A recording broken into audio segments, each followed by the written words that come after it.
Hi, this is Chad from AM 950. Snap Construction is arguably the most well-reviewed roofing, siding, window, and insulation contractor in the metro. Ryan is so excited about working with AM 950 and our listeners that he wants to help us grow. This is Ryan, owner of Snap Construction. I was friends with Chad long before I started marketing with him. I was a bit skeptical of radio advertising before Chad convinced us to run ads. The advertising's been so successful, we want to help the station grow. We've absolutely loved working with the listeners of AM 950, and we all know how extremely important this radio station is to the community. To help AM 950 grow, Snap Construction will be putting up proceeds to assist the station in marketing on social media. Snap Construction encourages you to follow, engage, share, and interact on the AM 950 social media platforms. Together, we can all work to ensure AM 950 continues to thrive and grow in our communities. We stand by our work with a lifetime craftsmanship guarantee. For a free estimate or more information on our financing, call 612-333-SNAP or check us out online. With a look at your AM 950 weather, I'm Patrick Lilia. Partly cloudy tonight with a low of 63, then sunshine Tuesday with a high of 86. Gotcha Mama's Hot Barbecue offers the huge taste of selections like baby back ribs and pulled pork sandwiches out of a little place. Gotcha Mama's is located just a block west of I-35W off of West Diamond Lake Road in South Minneapolis. Visit their website at scotchamamas.com. Portions of the following program may be pre-recorded. The views expressed and the opinions given by the individual host, guest, random reptoid, or chupacabra may not necessarily reflect those of AM 950 Radio, its affiliates, or its sponsors. Now, it's time to step into the unknown.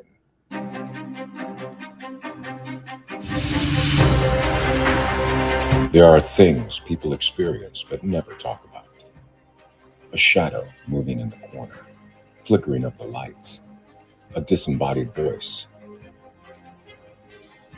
We invite you to talk with us. Share your story, share your experience, because this isn't just your story, this is our story. This is GhostBox Radio with Greg Bakun. And this is GhostBox Radio on AM 950, where every night we talk about the paranormal, ufology, Bigfoot, and so much more. My name is Greg Bakun, and thank you very much for joining me tonight. Happy Monday, huh? Wow. How great, huh? Hopefully it wasn't a complete shambles for you today. I know, that's very pessimistic, isn't it? But, sometimes Mondays don't seem to always go all that well, but I'm hoping that yours did. It was nice and warm out, so maybe that was in your favor. I don't know, but I'll tell you something that made me very happy, actually. Some of you may recall that if you listened last week, I had on as a guest Ernie Pack, and Char Savoy was on as well. And I started that interview by asking for them to return, Ernie that is, to return some of my property. Now, remember, Ernie lives in West Point, Kentucky. And I said, may I please, I bought a couple chunky bars. Could you please return it to me? I left it behind. And he basically said that they threw it out. I mean, I was shocked. So what happened Saturday was miraculous to start with. A friend of mine, Carla, she got over in Jordan at the world's biggest candy store. She got me a couple chunky bars.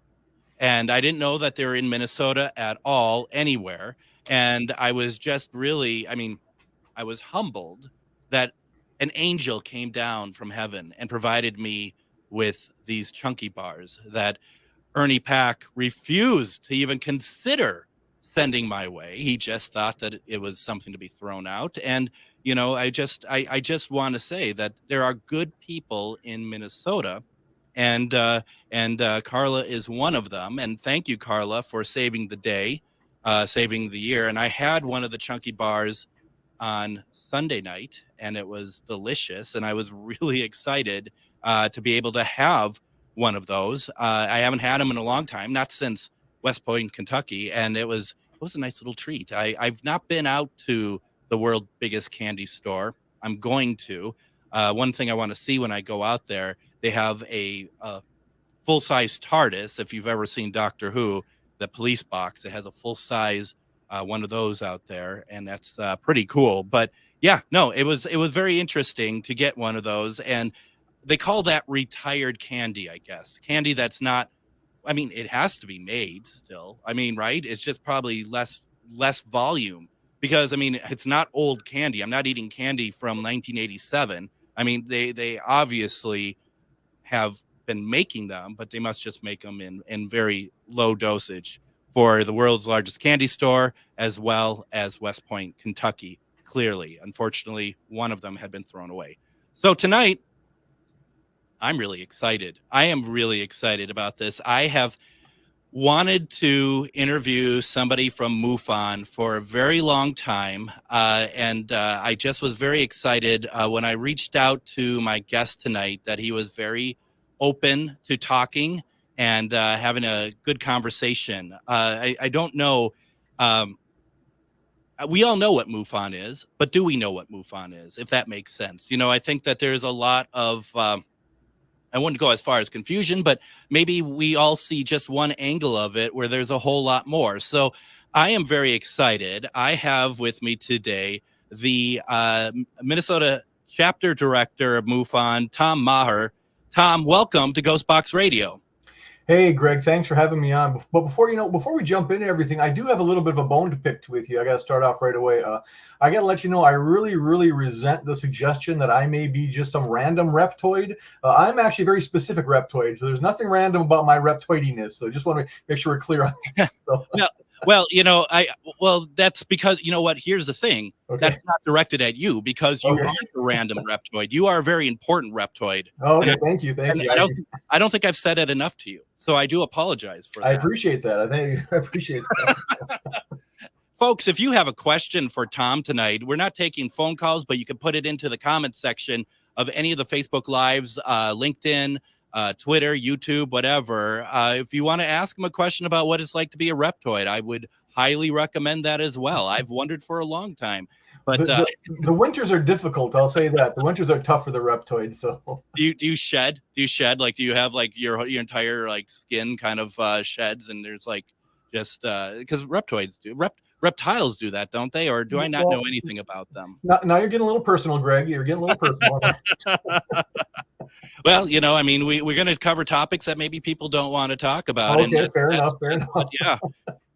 How are you, Tom? I'm feeling good. Excited to be here. Thank you. I'm really excited to have you on too, and I'm glad that you know that you agreed to be on because, like I said, you know, I think we all know what MUFON is, but at the same time, I don't know if we know enough about what MUFON is, and I'd like to talk about that a little bit because I really feel like that this is, especially in Minnesota, this is probably a very good resource that I think a lot more people need to pay attention to. So let's just start with what MUFON is.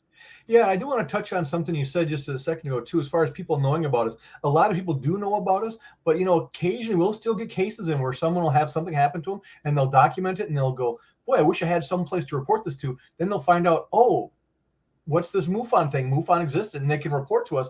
Or they'd heard about MUFON, but they had no idea that there's a chapter in Minnesota. So yeah, it's there is a little bit of that, but as far as what is MUFON, so MUFON is a nonprofit organization.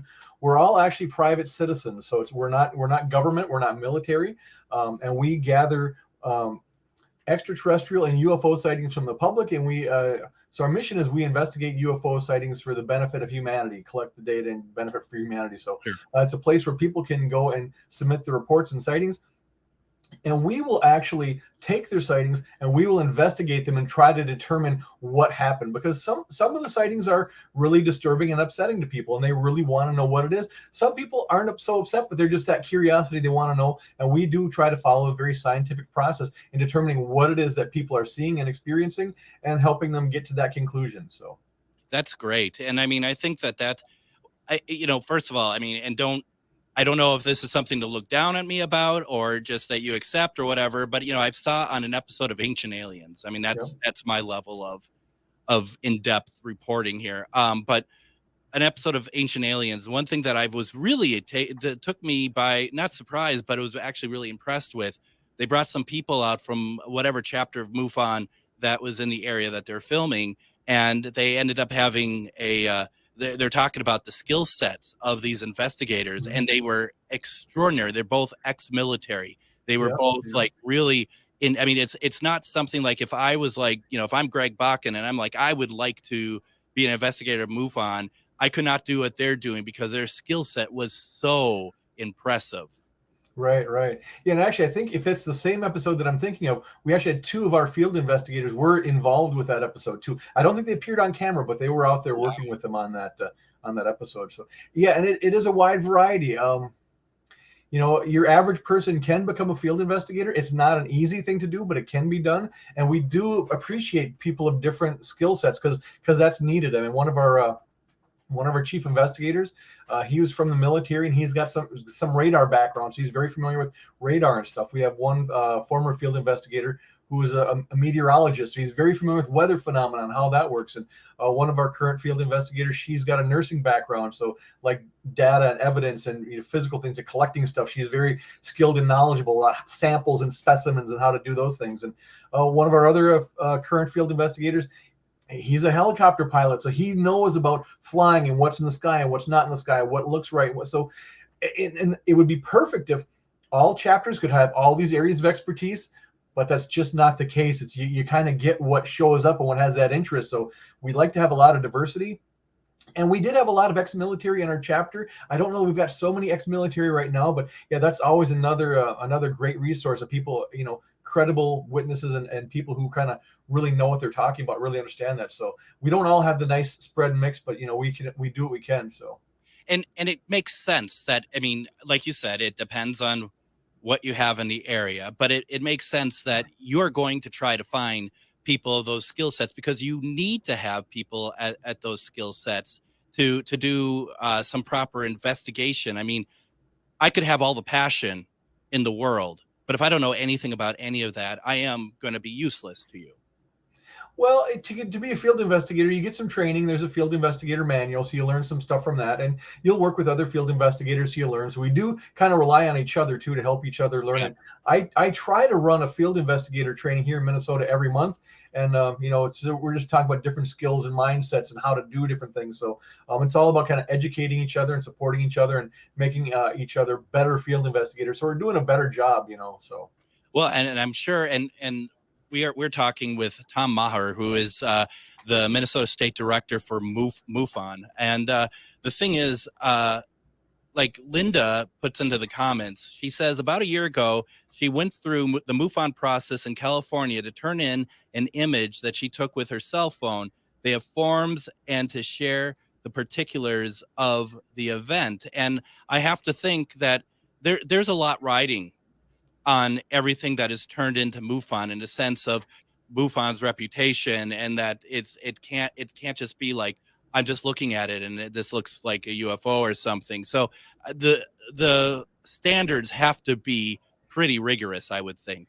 Yeah. And when we started, we didn't have any cases. Now we've got well over 100,000 cases, and it's if we had determined that every single case that came to us was an unidentified craft that had to be an extraterrestrial craft, I mean, that wouldn't be much for our credibility. It would just, or if we decided like they're all hoaxes, that wouldn't do our credibility anything either. So it really is important that we keep all the information, we keep the cases, and we do show and try to be as transparent as we can about what's happening and what our results do come to when we investigate these cases. So yeah. When you say transparent, is that transparent to the person who reported it, or is it transparent to is that stuff like publicly available for people to look at? It used to be more publicly available for people to look at. MUFON's kind of tightened some stuff up now, so you can still go to the main website, www.mufon.com, and see like the latest sightings and stuff. It used to show a lot more data. For me in Minnesota, we held a meeting once a month, and once a month I talk about cases that we've completed in the past month and new cases that have come in. So I really show in my chapter, I try to look at every single case. Here's what came in. Here's the date. Here, give as much detail as I can without jeopardizing the anonymity of the witness, and just try to show here's what we're doing. Here's what we're working on. Here's the results that our field investigators are finding. And it's interesting too, because through the course of doing this, and just kind of one of our goals is educating the public. So we do this and we look at the videos, and I always try to do that. If they're submitting videos or photographs, I'm always trying to share that in our meetings, even if it just looks like a completely black screen. I share that anyways, and I tell them, I'm sharing it because it's what we got. I'm not holding anything back. I'm showing you what we've got. I want you to see it. I'm not withholding anything. If I can show it to you, I'm going to show it to you. So, and I'm sure that maybe there's a possibility that someone's going to see something that maybe other people hadn't seen. Like it gives other people a chance to have fresh eyes on it. Yeah, and it's interesting too, because as we're doing that, the people that attend our chapter meetings regularly, they're getting pretty good at picking off some of the stuff too. They're recognizing things. Oh, I know what that is. So, it's interesting that they're kind of learning too. But yeah, and it's interesting too, because sometimes we'll get a case in and I may be showing it and I haven't had a chance to dig into it a lot myself, and we'll kind of be talking about it, because I will take questions from the audience, and someone in the audience will go, hey, you know what? That's what's happening here. So they'll even the untrained people will have ideas and thoughts that are really enlightening, that can lead us in an interesting direction. So yeah, it is a lot of fun, and so there's a lot of learning that goes on there. So I appreciate that. So the meetings are open to the public. They are open to the public. Yeah, we try to do hybrid meetings, meaning people are there in person, and we're also online on the Zoom platform. So that's cool. That's really cool. Linda followed up. She said her image was 5 dots flying in formation way up in the sky and flying through a hole in the clouds. And I guess I'm just going to ask you, Tom, is that real? No, I'm just kidding. But then she can you confirm that's real now? No. But the location of where she was seemed to be significant. She was at the end of an international airport runway and its huge radar installation in San Jose, California. Tom, I'm not reading it so that you can weigh in on it. I mean, if you want to, you can. But I'm just kind of putting out there what she's talking about. But I mean, those are one of those things that it's already with another chapter. It's right. That's in a place that, whether it's being taken care of or whatever the result was, that's over to them. Yeah. But if someone needs something from another chapter of MUFON, do you all collaborate? Like you said that you have some really good people in your chapter that has a lot of skill sets. If another chapter is needing those skill sets, does anybody from your chapter go over to, like, even if it's like another state or something, to help out? Yeah, there's actually, because right now some of the states don't have formal chapters up and running. So we do have a what's called a CAG, or a case assistance group. So okay. We'll have field investigators from other states investigate cases in chapters where there's not as many field investigators, or if a case has a lot of field investigators, or a state has a lot of field investigators, but too many cases, a CAG assistant may come in and help out with that chapter too. And, one thing that happens a lot is photo analysis. Not a lot of chapters have good photo analysis, but sure. Some of them do. So a lot of times we'll need to tap into someone who's really good at photo analysis. So, and it's right in the name mutual. And that comes from, we have mutual goals. We have a mutual vision. We're working together. So mutual is that part of sharing information and connecting. And I'm going to the MUFON Symposium later this month. I'll be going to a chapter director meeting. So we do get together, we talk about things, we meet each other, we share information as much as we can. So yeah, and like, so say in Minnesota, if we have a case and it seems to be like a sighting of something going across the sky for quite a ways, we might look and see, did we also have a similar case in South Dakota or Iowa and Wisconsin on the same night that happened? So we might not realize that incident may have crossed 2 or 3 different states, but working together, I can look at cases from other states, and so we can work together with field investigators from other states to kind of determine what's happening, or if we, as best we can.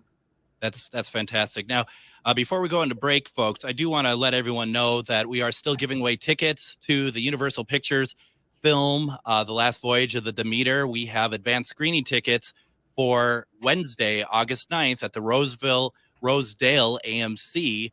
If you would like to get tickets, so you have to be local. If you would like tickets to this film, go into the chat room and put Dracula, and we will probably be able to get you what you need. We'll probably able to get you some tickets. So definitely, if you're interested in checking that out, please go and add Dracula to the comments. You got to be local to the Twin Cities, though, and want to go to Rosedale. That's August 9th, coming up on Wednesday. We're going to take our first break. When we come back, we're going to continue our very fascinating conversation with Tom Maher. We're talking about MUFON. You're listening to GhostBox Radio on AM 950.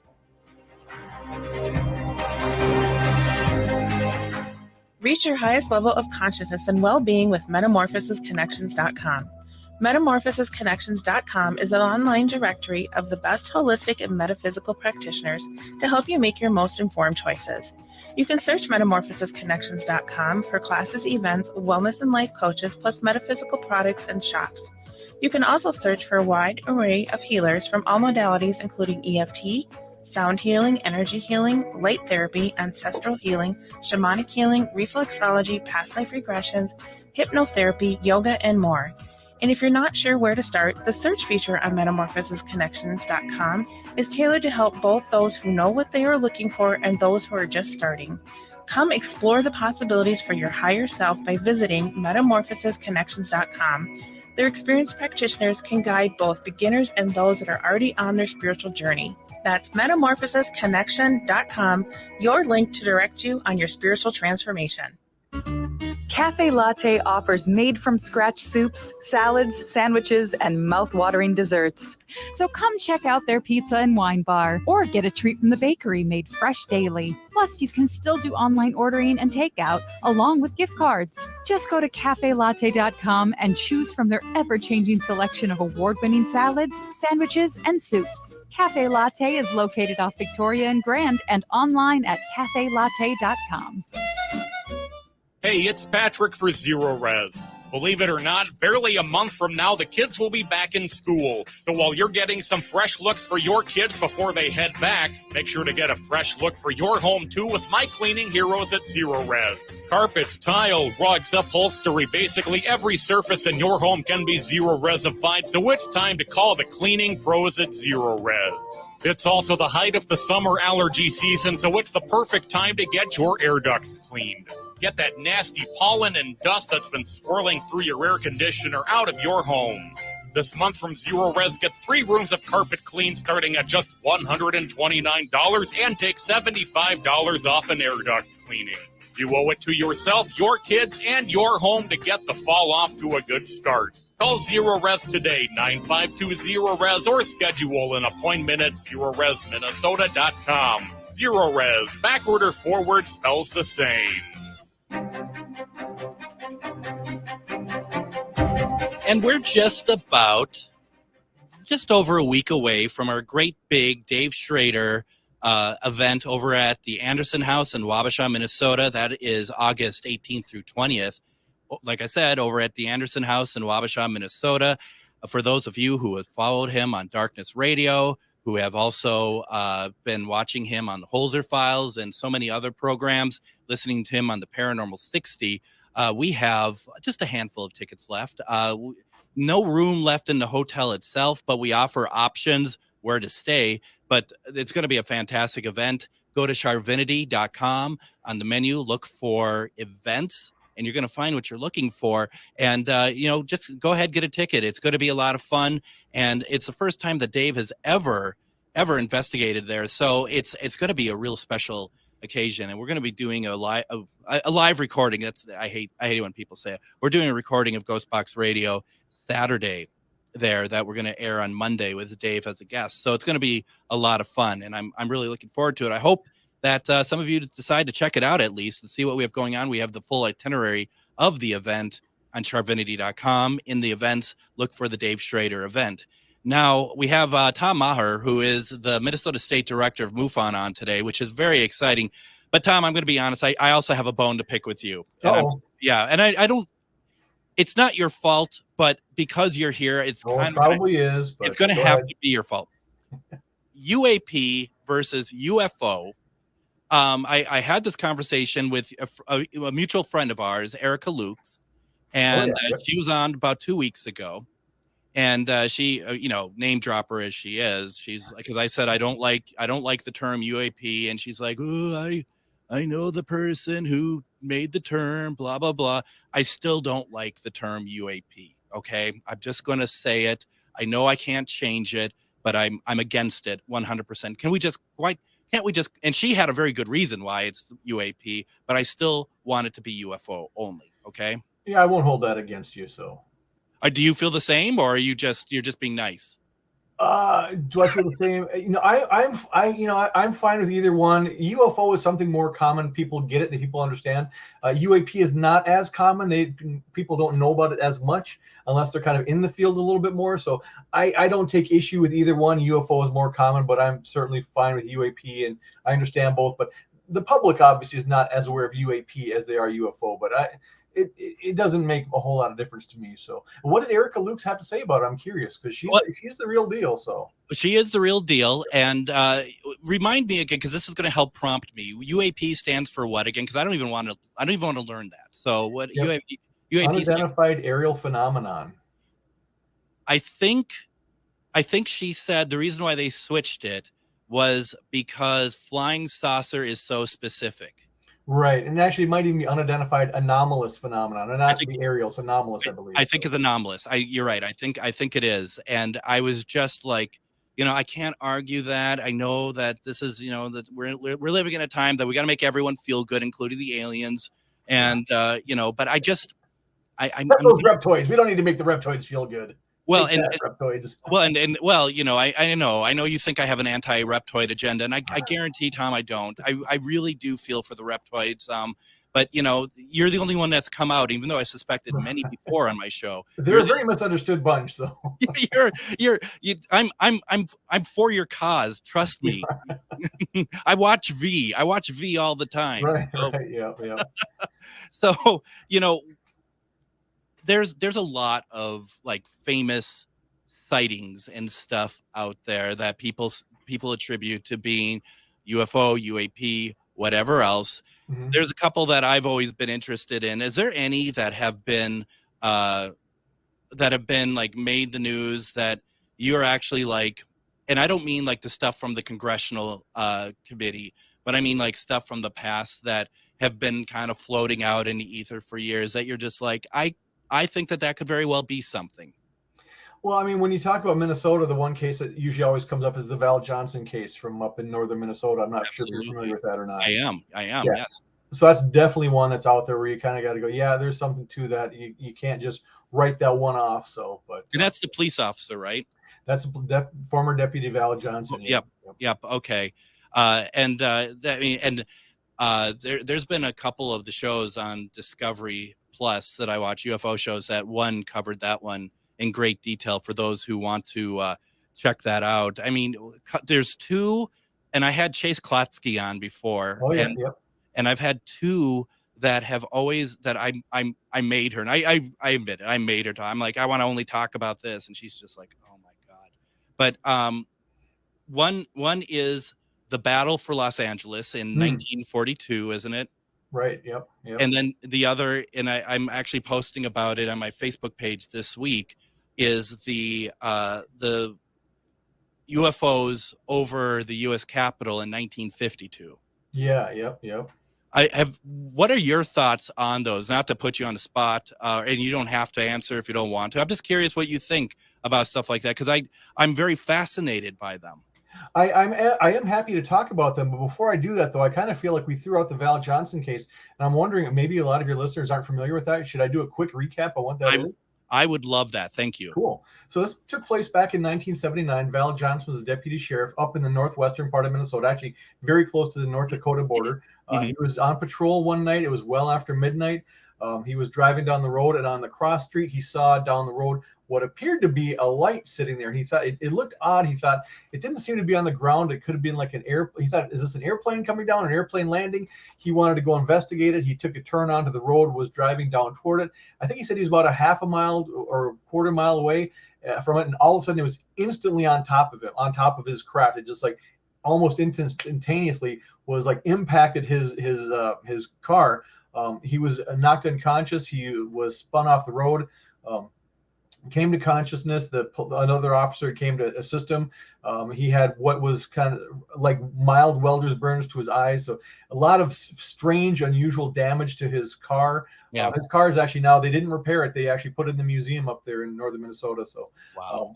Very interesting case. And where there was actual physical damage done to a car and a person. So and it got a lot of attention. He was on like Good Morning America, and he made national news, and it's kind of dogged him for the rest of his life, because he now lives over. He's retired. He lives over in Wisconsin now. Don't bother Val. Leave Val alone. He wants to retire in peace, but he still has people coming knocking on his.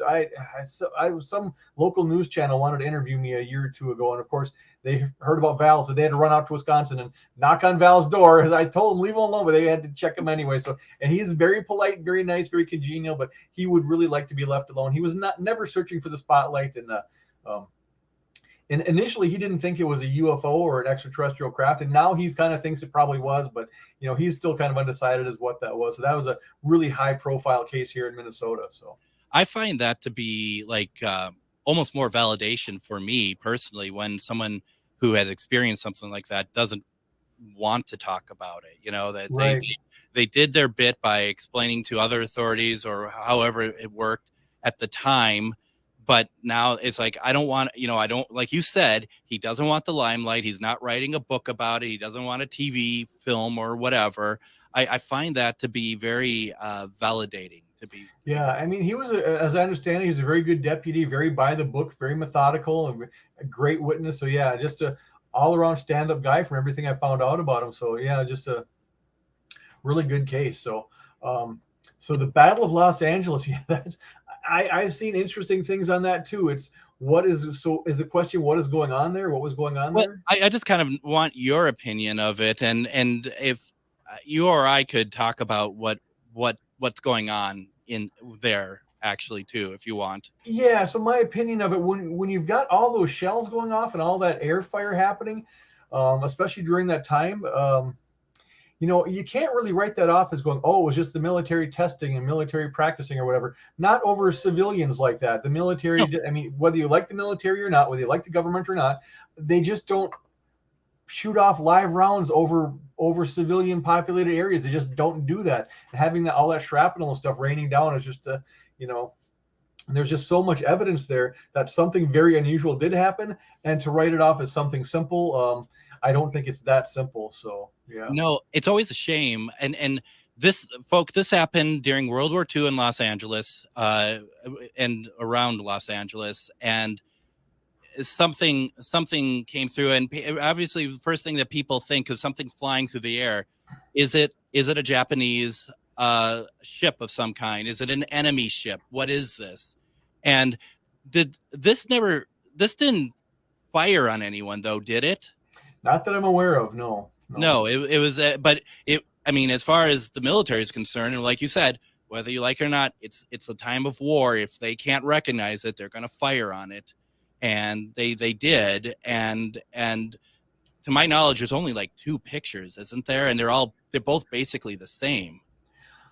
I'm not sure if there's any more than 2 pictures. I haven't seen a lot of pictures, but I've seen a couple. So yeah, it's one of those things too, where people say, well, for all the firing we did, we didn't hit it. Well, some people say we did. Some people say we didn't. Some people say it crashed into the ocean. Some people say we didn't. Some people say there was nothing there to begin with. So, but like most things in ufology, lots of unanswered questions. So, and I suppose that's something as an investigator, you just kind of have to get used to is the fact that you may never find out what's going on.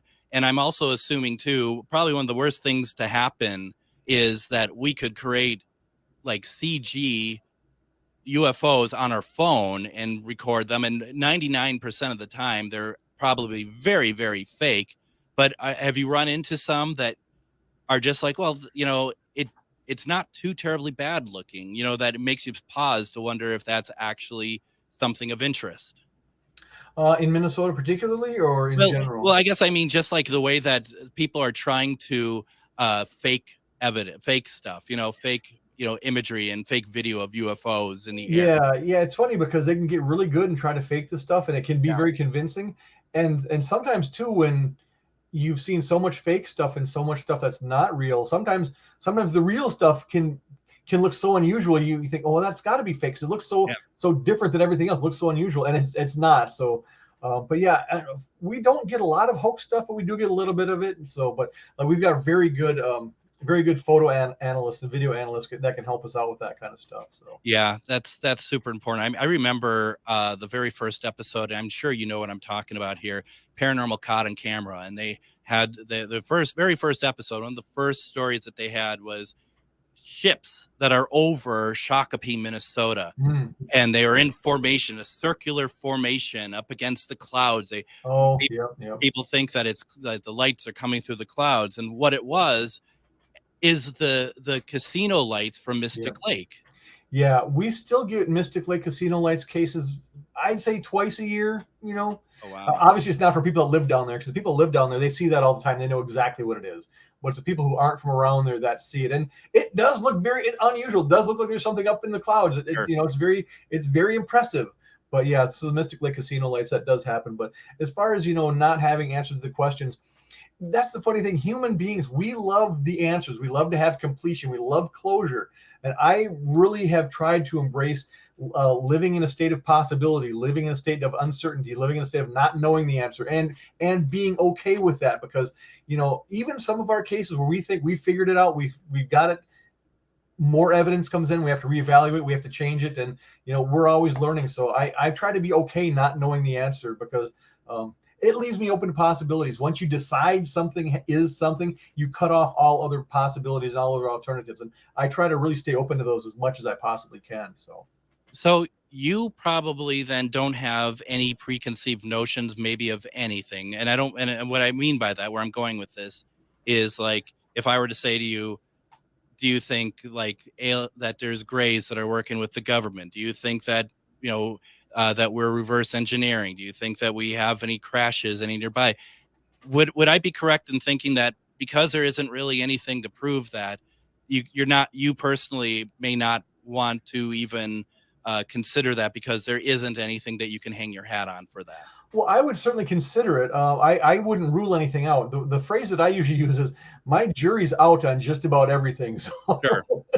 I wouldn't rule anything out. I mean, because I've seen so much and heard so much, it's like I would be surprised if you could bring something to me that would surprise or shock me. Even if I hadn't heard of it, I'd probably go, possibly, I don't know. So yeah, because I've just heard and seen so much. But yeah, I wouldn't rule anything out. I'm open to just about anything as a possibility, because there's just we humans like to think we know everything or know almost everything, and we just certainly don't. And I think that it's so little that we actually do know. I appreciate the fact that there's so much out there that we don't know, and I try not to rule anything out as a possibility. It's so true, and I want to touch more on that in the next break. But I do want to quickly read. Linda had mentioned UAP is not a household name, first of all. And if an automated reader were to say these initials, they would not say UAP. It would say UAP. So thanks. Fair. Yeah.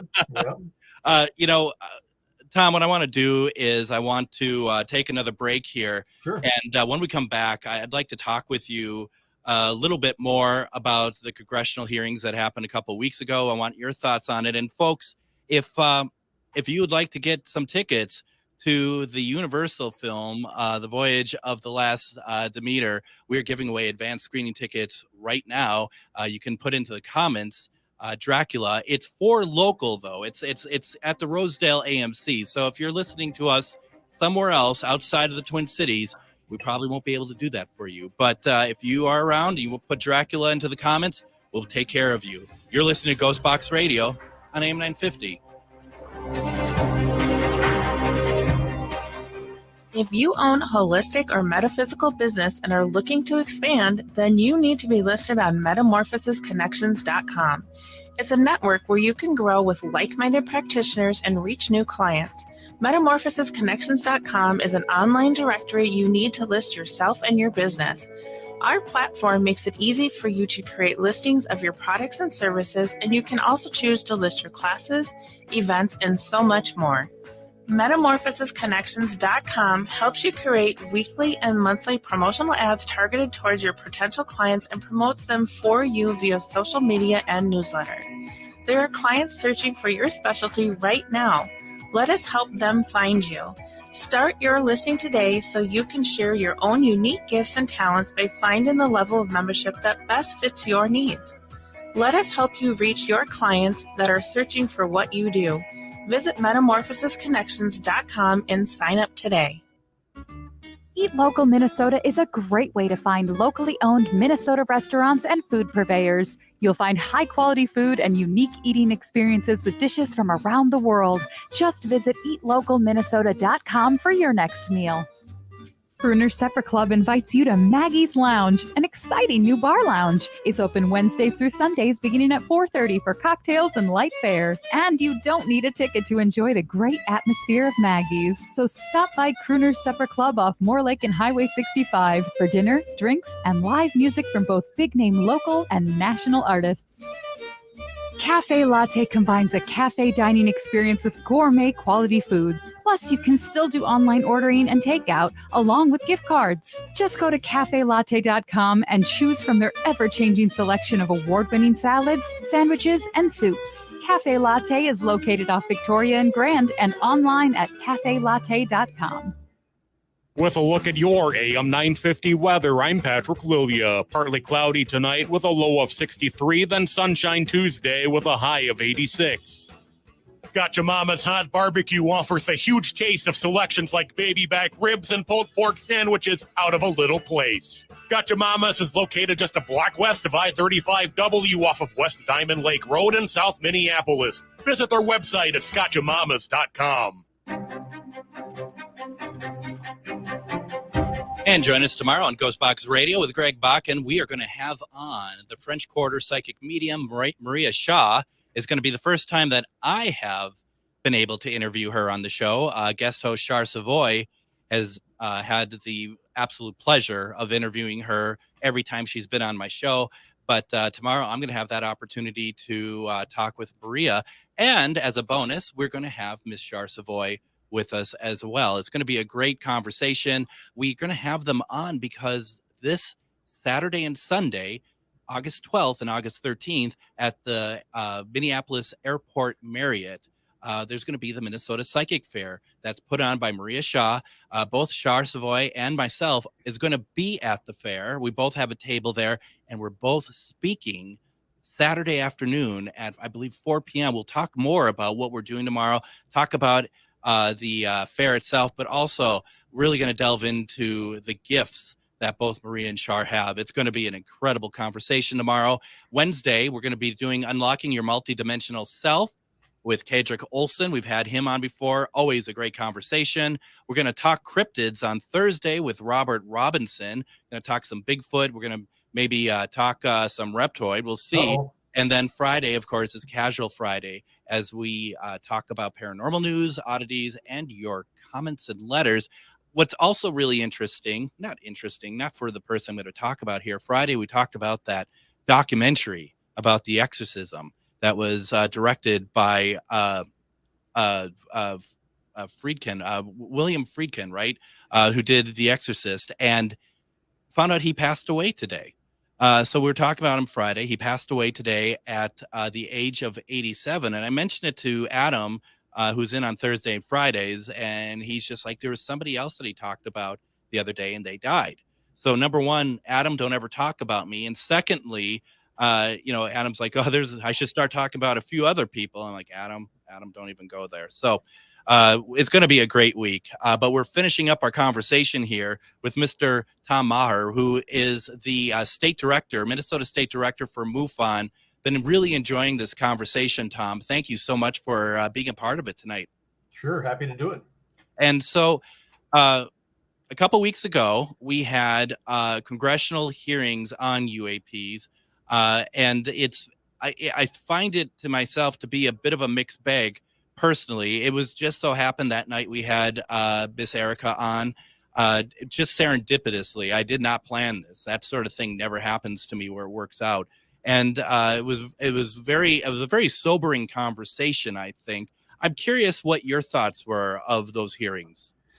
Yeah. So, I did watch the hearings. I do appreciate whenever the government tries to take it seriously and tries to give some serious attention to it. And of course, the witnesses, I got hats off to the witnesses and, thank them for everything they're doing. It was interesting.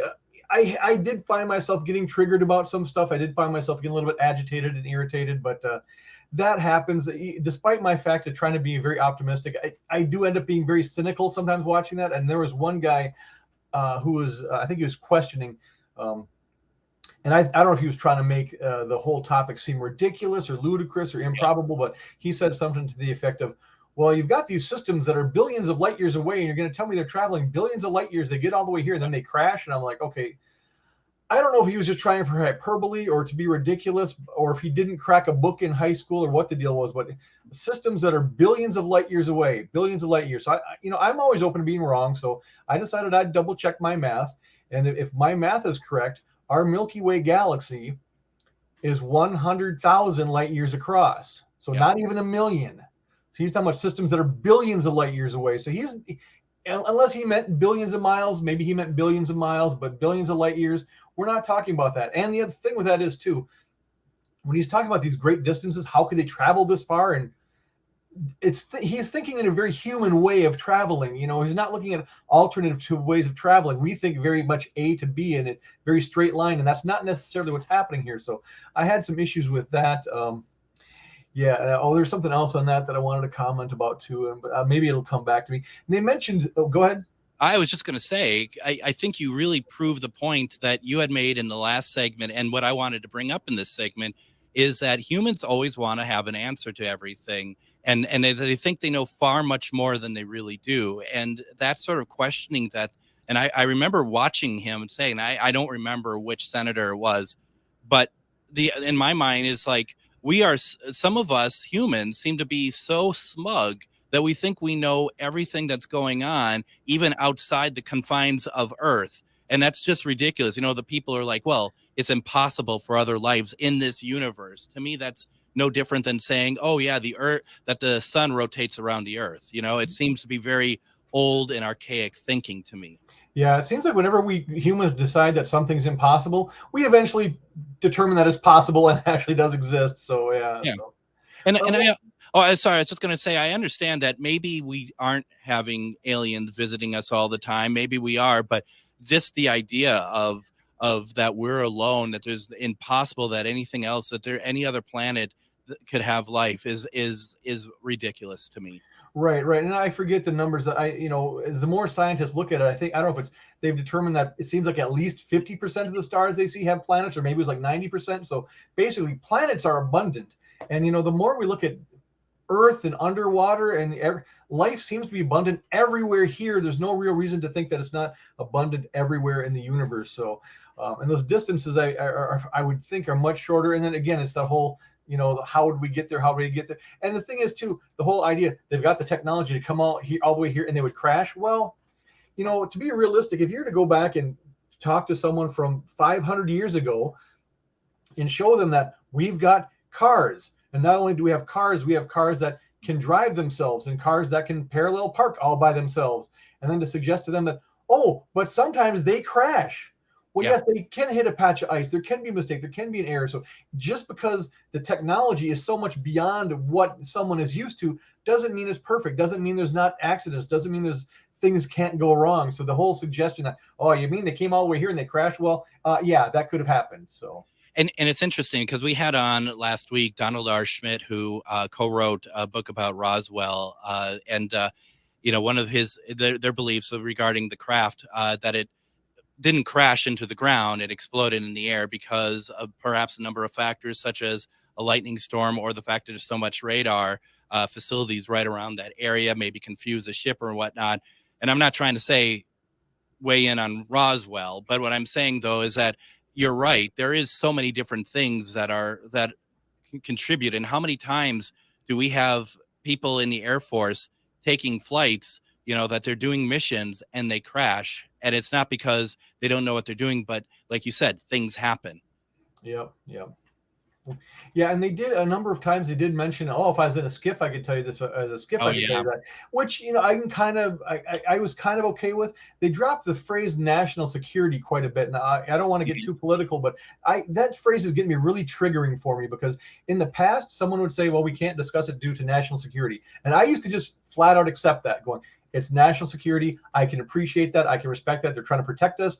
They can't share that with us." I was okay with that. I accepted that, but it's used so often now when they talk national security, and I find myself going, look at our southern border right now. I mean, look at our southern border. From what I'm seeing, our government and this administration is not concerned about our national security. It's not a priority of theirs. It's not something that's important to them. So for them to tell me they can't tell me something because of national security, I'm not buying it anymore. I used to buy it. I used to accept it pretty easily, but that one's kind of like out the door with me. It's kind of I don't accept it because I don't see that our government and this administration is really concerned about national security. And that's a little bit of my personal bias, but there it is there too. So no, and I appreciate that. I appreciate you being, very forthright that, because I think it's a valid point. And, you have David Grush, who I believe, it sounds to me when I listen to stuff that he says outside of the congressional hearing, opposed to what he was saying under oath in the congressional hearing. It's not like they're different things, but outside there's a whole lot more that he's saying than inside. And to me, that was a red flag of, is this guy actually, telling untruths? And he's not willing to do that under oath, but he's willing to be able to hide behind confidentiality, or so he says. Yeah, I guess with those witnesses, I feel really inclined to give them the benefit of the doubt, because they're really kind of opening themselves up to a lot just by doing that. So I respect them and appreciate that. And I can understand how they could say stuff outside that's different. But I guess in general, when the government tells me national security, I've kind of had enough with that one. That excuse has kind of run its course for me. So yeah, no, I totally understand that. Part of it too is, maybe this leads to more, maybe it doesn't, but it certainly, it makes you ask questions. It gets a buzz, at least in the community. And I don't think short from someone, towing up to the Capitol a broken down UFO, or someone bringing out an alien for us to look at, I do feel like that we're all going to always want more, that there's always going to be like, I wish that it was this and not this. Right. Yeah. And there was another thing very early on in the hearing too. This kind of like the whole thing about not knowing how many light years across the soul, there were away from us. Early on in the hearing, they mentioned the TikTok event. And right as soon as they mentioned the TikTok event, I kind of started grinding my teeth. I'm going, did he just say the TikTok event? Because there is no TikTok event. If he's talking about a TikTok event, he's going to have to show me something. It was because I was kind of going, are they even looking at this stuff? Are they taking it seriously? Because there is no TikTok event. It's the Tic Tac event. Yeah. And they did clear that up later on. But I'm like, how seriously are you taking this when you don't even know it's a Tic Tac event, when you don't know that the nearest star is not billions of light years away? It just, it was really frustrating to see some of that stuff. So yeah, no, I could understand. I can only imagine, based on the stuff that I'm really passionate about, and I see something that people are talking about and they're getting the facts wrong, and it's like, why can't we find the right people to ask the right questions? I understand what you're saying about that completely. Linda had a question for you. She just wanted Linda. She's my favorite listener. Linda, look at her. She's putting all this stuff in. Linda, you're my favorite. You're my all-time favorite, Linda. Thank you. That's why the show is called GhostBox Radio with Linda Judd. Does Linda Judd and a Reptoid. I like that. Yeah. It could be a good singing duo. The Reptoid and the Judd, Linda Judd and the Reptoids. I can see it. Yep, up in lights in Vegas. Does MUFON offer any type of classes to the general public, or just to field members to assist them in interviewing folks? Again, that could vary from state to state. So every month at our monthly meetings, I do go through the cases. I do talk about the cases. So it's not really a class per se, but one of our goals is to educate the public. So if the public does want someone from MUFON to come out and talk on a particular event, we certainly do that. I've done that. I did a presentation at UFO Days in Wisconsin a couple weeks ago. I've done other presentations here around town to other groups that wanted just presentations on MUFON. So not really classes per se in Minnesota, but we do presentations, and that could vary from state to state. But really, if someone approached us and said they wanted a class on X, if they wanted a presentation on what our field investigation process is like, or how to become a field investigator, that's certainly something that we would be happy to do, just because, like I said, one of our goals is educate the public. So there's nothing really formal, but we would certainly do that if someone were express the interest. And Linda, yes, Linda also asked if the MUFON meetings open to the public. We already said yes, but we're looking at Minnesota. She's actually in, I believe, California. Okay, cool. Does the public, the being open to the public, is that change from state to state? It shouldn't, because everybody's got the goal to educate the public. So that's one of the goals. Yeah. There's California is so big and they get so many cases. They actually have 2 state directors in California. They're both good people too.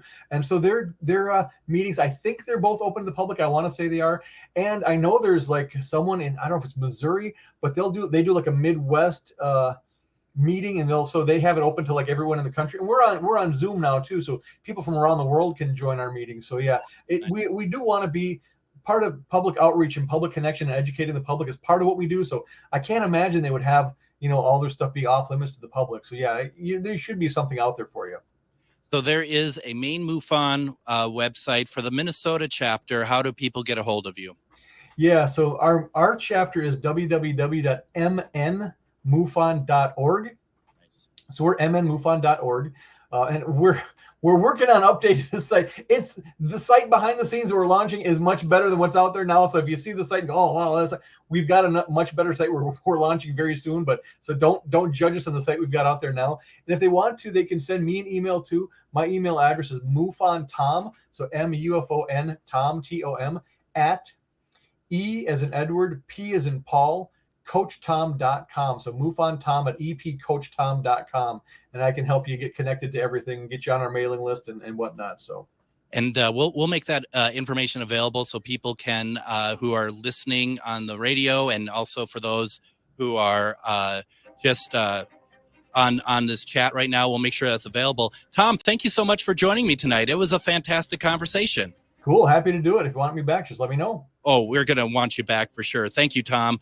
That's it for us tonight. Tomorrow, we're going to have both Maria Shaw and Char Savoy. We're going to be talking about the Minnesota Psychic Fair this Saturday and Sunday, August 12th and 13th. You've been listening to GhostBox Radio. We'll see you tomorrow. Standing Up to the Hatriots, the David Pakman Show, weekdays at 2 p.m. on AM 950 KTNF St. Louis Park, Minneapolis, St. Paul. All right. How was that? Worked for me. So, yeah.